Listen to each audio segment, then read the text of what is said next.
All right, sports fans, how's everybody out there doing? William Martin coming at you one more time here on YouTube with another edition of the 300 Pounds of Sports Knowledge Podcast.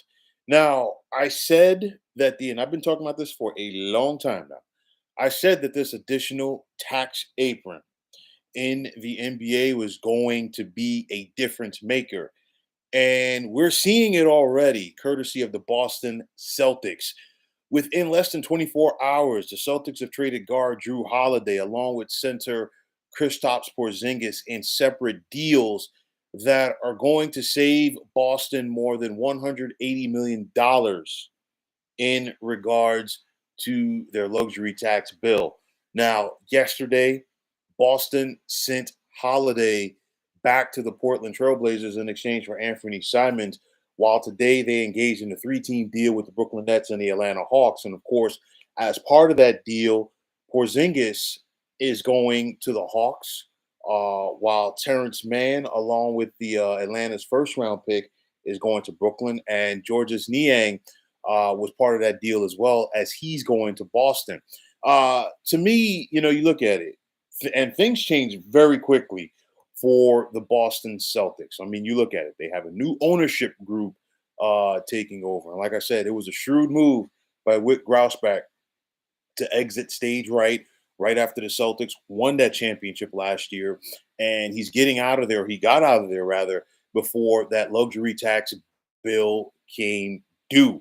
Okay. Also, you go back to these NBA playoffs, and in the second round, we saw Jason Tatum go down with that Achilles injury, and that really changed the outlook for the Celtics because Tatum is going to miss a very good chunk of next season, if not the whole thing altogether.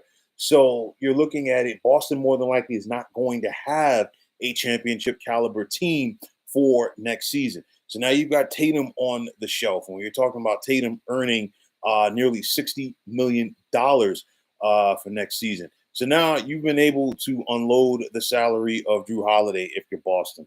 He has a couple of years left at more than $30 million. Kristaps Porzingis has an expiring contract for next season at nearly $31 million. And like I said before, you're getting from under that additional cap tax apron. And this additional tax apron in the NBA, in my opinion, okay, is the equivalent to parity on steroids. Because you look at it, no team in the NBA has been able to repeat as league champions since the Golden State Warriors did it in 2018.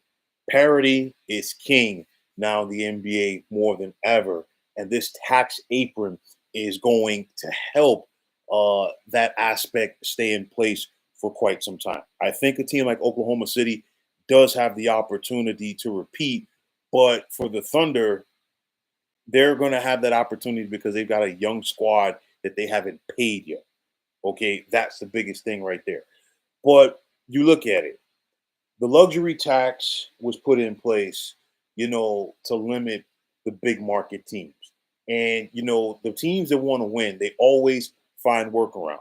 What did they do? The mid level exemptions, saying screw it, to the luxury tax. We'll just pay the bill.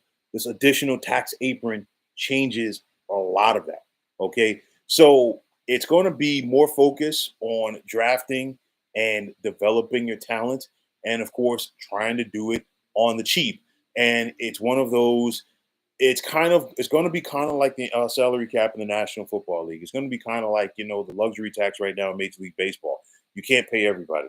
You got to figure out who you're going to pay, and then basically guys have to ask themselves, do they want to win or do they want to get paid? That's what it's going to come down to.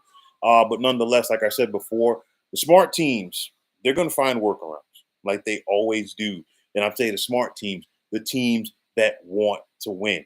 Um, this is just the start of a wild and wacky offseason in the NBA, as I expected it to be.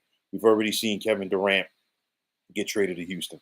Drew Holiday is going back to Portland. How long is he going to be there? We don't know. And then, of course, Kristaps Porzingis today going to Atlanta. So if you're looking at Boston, they now have themselves some salary flexibility, while Atlanta, as another part of this deal, has themselves two expiring contracts after next season, that of Trey Young as well as Porzingis. So of course, Atlanta is going to have some salary cap flexibility going forward. So you look at the Celtics; they're going to look a lot different for the upcoming season. It's going to be more of Jaylen Brown's squad. I know that he had that knee surgery after the Celtics season came to an end. You still got Derek White. Al Horford, has he played his last game with the Celtics? Has he played his last game in the NBA as his contract is up? Peyton Pritchard was the NBA's sixth man of the year this year. I expect him to have a bigger role. And also, now that the Celtics got under that tax apron, I expect them to go out there and try to make a move or two to improve their squad for next season, because I simply don't expect Boston to sit back on their laurels. Now, the Brooklyn Nets, the other team in this three-team deal, the Nets now have themselves 5 first-round picks for tomorrow night in the draft. And of course, the big question is going to be, will the Nets be able to find a way to hit a home run in their own building in the draft? You look at it, the 2025 draft has been viewed for quite some time as being a very deep draft. The Nets have been positioning themselves for a couple of seasons for this moment. And they've got to find a way to make this work. 5 first-round picks, whether it's you get yourself a couple of quality players tomorrow night, or maybe you use those picks to trade up in the draft and get some more picks. The Nets have shown over the years, okay, because they have done it multiple times since they came to Brooklyn. The quick fix simply doesn't work for them. So they've got to go out there and they've got to find a way to find the diamonds in the rough in this draft, bring them into their organization, and develop them properly. Okay. But again, 5 first-round picks, you've got to find a way to go out there and make it done if you're Brooklyn. As usual, the NBA always provides fireworks this time of the year, and it has absolutely nothing to do with the 4th of July. You always know that there's going to be a big move or two prior to the NBA draft or even at the NBA draft. And of course, with the start of the new league year right around the corner, I expect the moves to be even more, especially with this additional tax apron. Buckle up, folks. It's about to be the wild, wild west in the NBA this summer. There's going to be a lot of wheeling and dealing. Players that you're going to be surprised that are going to be in the move are probably going to be on the move. Okay. It's one of those where maybe some of the guys that you don't expect to be on the move are going to be staying. We got to wait and see. But nonetheless, uh, with the Boston Celtics, it's one of those, they were completely all in for this past season. They had the look, for the most part, of having a great opportunity to go back and repeat as NBA champions at the beginning of the playoffs. I felt like the Celtics could do it, but then, of course, the injuries to first Kristaps Porzingis and then Jason Tatum, as well as Jaylen Brown playing with that bad knee, really derailed that. And now the Celtics, especially with the Tatum injury hanging over them for next season, they are scaling it back.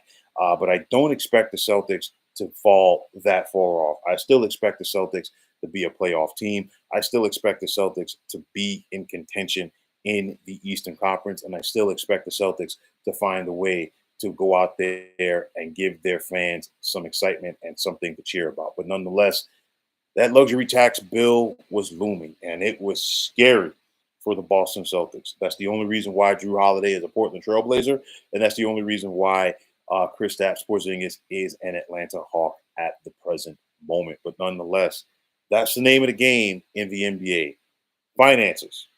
And it's all about trying to give yourself some financial flexibility, which the Celtics did today. So let's see what the next big moves are going to be, possibly leading up to the draft, during the draft, and of course, at the start of free agency. But folks, that is going to wrap it up. And as always, I want to take this time out to thank each and every one of you for checking out the 300 Pounds of Sports Knowledge podcast here on YouTube. And as always, if you like what you heard and saw, you know what to do. Please feel free to hit that like button, as well as subscribing to this channel. Like I always say, it is greatly appreciated. Also, if you're on the X, formerly known as Twitter, please feel free to follow me at 300 Pounds of Sports. And like I always say, if you follow me, it will be my pleasure to follow you right back. The same goes for Instagram, where you can check me out at 300 Pounds of Sports Knowledge. Give me that follow. I'll give you that follow right back as well. Also, if you're on Facebook, you can check us out at the Sports Depot 365. And as far as I'm concerned, one of the better sports groups going out there on social media. But until next time, fine folks, my name is William Martin. I am signing off, and I'm saying thanks once again for tuning into the 300 Pounds of Sports Knowledge podcast here on YouTube. Be well, everybody.